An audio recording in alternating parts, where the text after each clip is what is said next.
Good evening, families. Thank you so much for joining us tonight for our 2021 open house.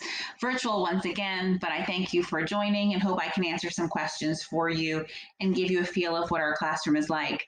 This presentation will encompass both my pre-algebra and algebra honors classes, so please make note of the titles on each slide so you know which course it applies to. First, just a little bit about me. My name again is Laura Vaughan. This is my 19th year here at Dunedin Highland Middle School and my 10th year in the Center for Gifted Studies. I have my Bachelor of Science in Education from the University of South Florida. I received my master's degree in Ed Leadership, also from the University of South Florida. That was in 2010. This November, I will be celebrating 10 years married to my husband. We're super excited about that. And with that, I am a stepmom to two terrific gentlemen, one of which is a math teacher in Colorado, and this is his first year teaching. So that's super exciting as well. I like to consider myself a professional auntie. I have 4 nieces and nephews that I enjoy very much and spend lots of time with. And if you ever do get to see the inside of my classroom or talk to your student, you'll know that I am a Disney enthusiast. First, I want to discuss a little bit about pre-algebra. Pre-algebra is a prerequisite to the Algebra 1 honors course that your student will take in 8th grade with Mr. Russell if you're in my pre-algebra class.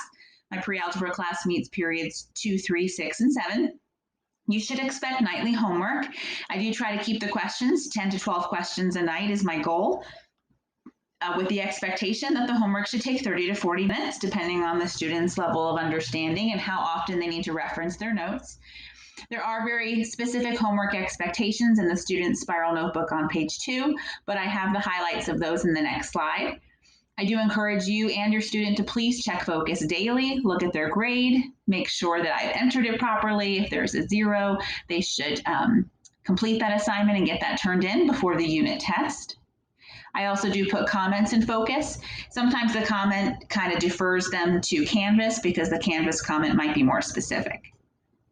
Similarly, in Algebra Honors, so this is my periods 1 and 4. This is a high school credit course, and the grade point average, or GPA, will be on their high school transcript.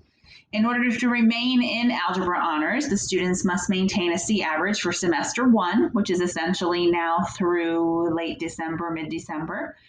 If the student does not have a C average, they will be moved into my pre-algebra course.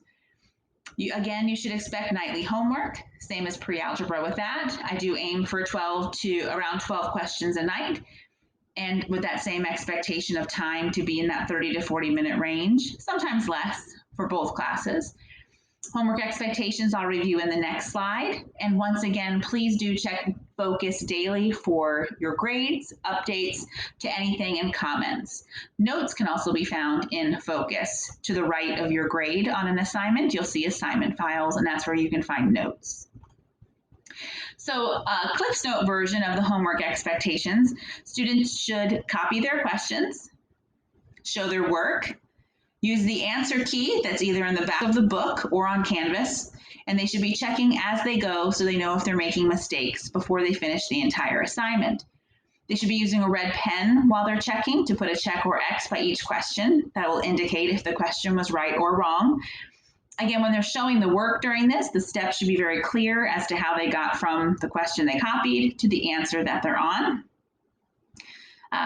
They should reattempt any question that is incorrect, so give it a second try. They should look at their notes, reference their textbook, maybe perhaps research something to give it one last shot.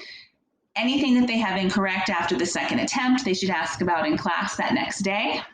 And any late homework is due by the unit test to receive any credit for that assignment. In regards to our resources that we have, yes, we have Canvas. This is where the students will see their weekly agenda. This is all in the modules. Their assignments, directions, and attachments for those assignments are all in the Canvas modules for my class. They should go to Focus to view their grade, see comments on those assignments, again, see the notes that they may have missed that day. And other attachments would be in the assignment files. We also will be using IXL. We've already used it quite a bit this year and we'll continue to use it. It's one of the apps on the Clever page for the students. That's where they'll have some homework, diagnostic assessments, snapshots, and additional practice. For the pre-algebra class, we have ConnectEd, which is the McGraw-Hill site on Clever, McGraw-Hill. That's where they can get their online textbook. There's additional videos they can watch there, there's little video tutors, some self-check quizzes, and other resources. Algebra class has an additional resource, which is Algebra Nation. We will be using that throughout the year for additional instruction, practice, and the EOC, or end of course preparation.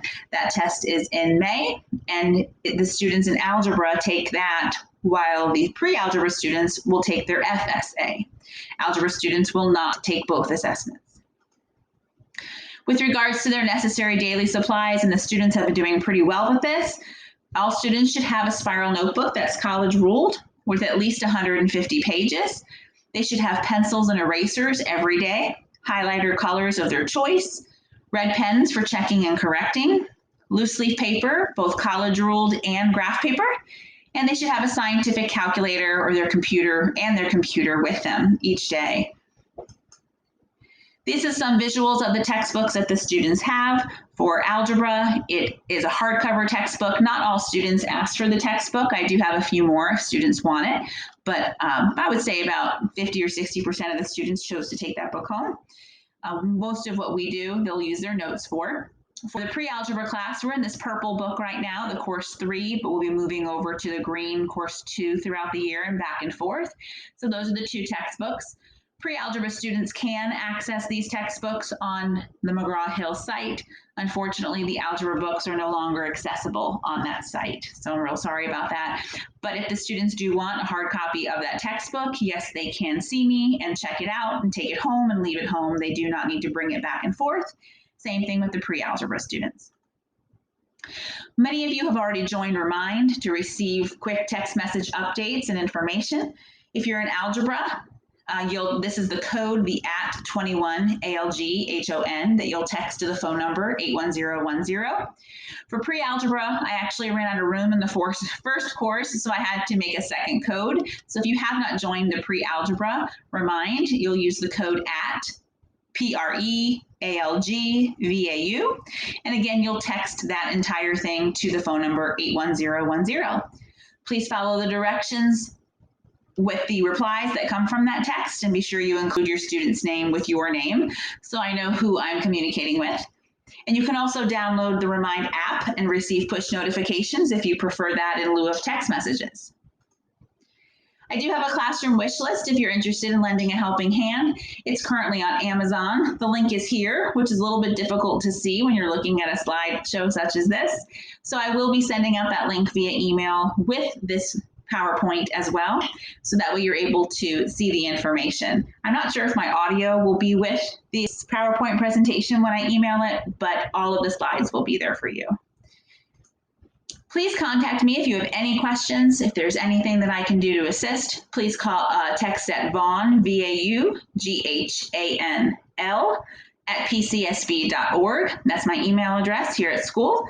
I typically do reply within 24 hours. I try to keep my inbox organized so that way I can be available to both you and your students. I do typically stop checking emails around 5 p.m. and then start again in the morning. So please do be patient if you email after hours. But I thank you so much for being here tonight. Let me know if you have any questions by emailing me. Thank you for entrusting me with your students. And I do look forward to a wonderful year. Have a great night, everyone. Thank you.